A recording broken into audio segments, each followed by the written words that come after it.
Good morning, my diamonds.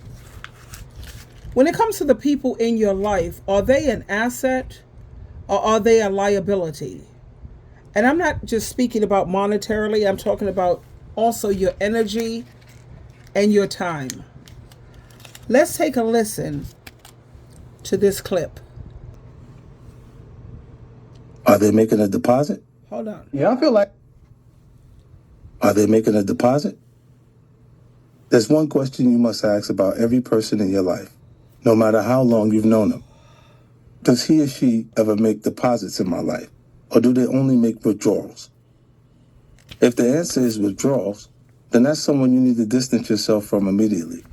Remember, no one only makes one withdrawal. Would you only go to an ATM that kept spitting out free money just once? Hell no. You would go every single day until the bank figured it out. Well, people are the same way. Until you shut them down, they will keep taking and taking until there's nothing left. I'm getting rid of all the people who only make withdrawals. I've already lost people who've meant the world to me, namely my mother and grandmother, and I'm still doing just fine.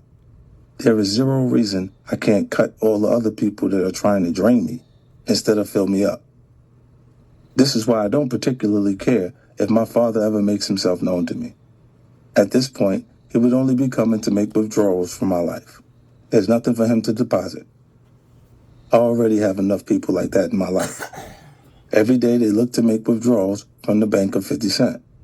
I've already discussed the people who are straight up looking for monetary handout, but just as frequently is people seeking my association on its own.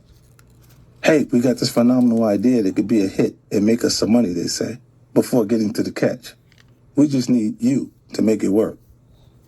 I'm not looking to partner with people like that anymore. I want to be associated with concepts or ideas that can work with or without me. I want to be around talented folks who can help lift me higher, not people who want to piggyback off my success. The first time I ever met Mark Wahlberg was at dinner with a group of people I just met. I ate my food, hung out a bit, and then went to the restroom. On the way back, I decided I'd been there longer than I needed to be, so I paid the check. When I got back to the table, I told the group, yo, I'm running out. See you guys later. Great meeting everyone. And don't worry about the bill. I took care of it. I didn't do that to be a big shot. It's just a role I've gotten comfortable in. Mark couldn't believe it. What? You did what? He said, almost jumping out of his seat. Wait a fucking minute. Wait a minute. I finally found a guy who can find his fucking pockets and he's leaving? Bro, we got to get together. We got to hang out. He was excited because he was always the guy people expected to pay the tab. Now, someone was finally willing to make a deposit. That caught his attention. We've ended up becoming good friends after that night, and Mark's made plenty of deposits into my life. He's someone who already did the rapper turned TV executive thing with Entourage and Boardwalk Empire. Valuable advice and insight. I would never have made that connection with him if I hadn't reached for my wallet that night. I know everyone reading this isn't in a position to pay for a fancy meal in an LA restaurant, but you are in position to make deposits with the right people. Professionally, you can always contribute to morale, no matter what position you're in. If you're part of a team, it doesn't cost a cent to be the one with the positive attitude. That doesn't mean you have to kiss your boss's ass or be fake. You just have to stay upbeat about things. Be the person who doesn't bitch and moan when you get a tough job or assignment. Be the person who is smiling and open to interacting with coworkers, instead of putting on headphones and hiding behind a computer screen. Be diplomatic and try to identify a resolution when your coworkers aren't getting along.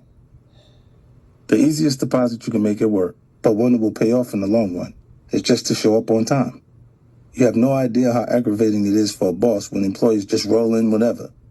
It might be tempting to think, well, if it was my company, I'd get there early. But why would I rush over there to make these guys money? If that's your attitude, you're never going to get your own company. This is definitely an issue I struggle with concerning my own employees. As I said earlier, one of my weak points is that I like to be comfortable in the workplace. I like to be around people I know and trust. Unfortunately, the comfort that I'm looking for can make the entire environment too relaxed. After some time, people start to forget that they have real responsibilities I'm paying them for. That's when they start making their own schedules. They might think I don't notice, but I do. So there you have it, folks, and that came from 50 Cents And that's his mindset and his attitude. And I agree with him 100%, except for the family, your mother and your parents. No. Because as you get older, you're supposed to repay your parents according to the scriptures. And if you have parents who are toxic, then you take that into therapy. And when you have these adult children who feel that, I don't need my parent, yeah, you do. Your parents don't have anything that you want. Do you want salvation? Your parents don't have anything that you need. You do need your parents if you want your days to be long on this earth. And you do, I'm talking about people who know about the paradise earth, or when you make your transition to heaven and you have to stand before God in Christ on Judgment Day. And, the Bible says, it straight up tells you at Ephesians chapter 6, verse 3, it makes it very clear that if you want things to go well for you, you have to honor your father and your mother. And you will have a long life on this earth. And even though he may be successful monetarily or materially, we don't really know what's going on behind closed doors. If you have a negative attitude with your parents, he needs to correct that. Because I know a lot of people who have had lots of material things and money and yachts and condos and houses over in Malibu, another one over in Las Vegas, and they had all this money, and look at how they ended up. So he has to be careful with that attitude. I keep thinking about Elvis Presley, Whitney Houston, the Beatles, Prince. I think about John Belushi, Janis Joplin. Chris Farley. These are all people. What about Jimi Hendrix? These are all people who died. They were very rich, had it all. But I don't know what their relationship was like with their parents, but they need to correct that. But when he says you have to be careful about people who just take, and don't make a deposit, yeah, those are people that you're going to have to dead. At the same time, I'm afraid for people who, they get a little money and then they want to take their parents and throw them to the wayside. That bothers me. You know how I feel about parents, especially mothers. I know at 1 Timothy chapter 5, verse 4, it says, but if a widow, that's a woman whose husband died, she was married or she had a man. So it just means a woman who don't have a man. If a widow has children or grandchildren, these should learn, first of all, to put their religion into practice by caring for their own family and repaying their parents and their grandparents, for this is pleasing to God. So people have got to really be careful with that one if you want to become successful and be happy. Because what good is all the money in the world? You gain all of the material things, but you lose your soul. So for kids who think that, I don't need her, she don't have nothing nobody wants, she don't have nothing nobody need, honey, you need me for your salvation. And yes, you do want your days to be long on this earth. So don't trip yourself up by treating your parents badly. That's not good. Now, other than that, I know that people, they can take away your energy. So you have to look at each person in this is where I look at it at times. I qualify people are, let me see now, is this person an asset or a liability? And if they're just a liability, then they've got to go. Other than my parents, of course, or my children. I'm sorry, I'm just that way. When it comes to my mom and my children, yeah, we'll work it out. We'll find a way to work it out. Trust and believe. You have to also keep in mind that a deposit is not always money. It's your time and your energy and how you tend to show up for other people.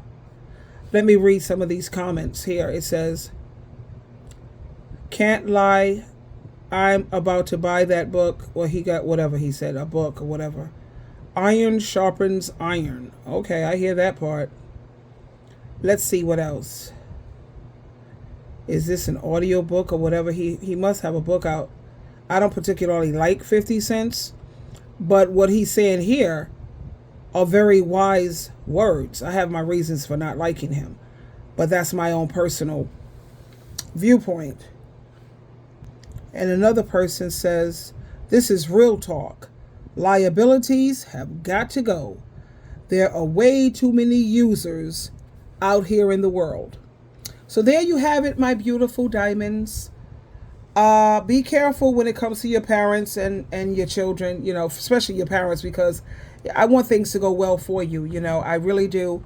And it's not going to go well. I don't care how much money you have or what material things you have if you don't do right by your parents. And even if they're toxic, you let Jesus handle them. That's not for you to do. Jesus got this. Just make sure you do your part. Make sure you do what you're told to do. And that way you won't be having no problems on Judgment Day. You'll be like, Jesus, I did everything you said. Yeah. Anyway, diamonds, diamonds, diamonds.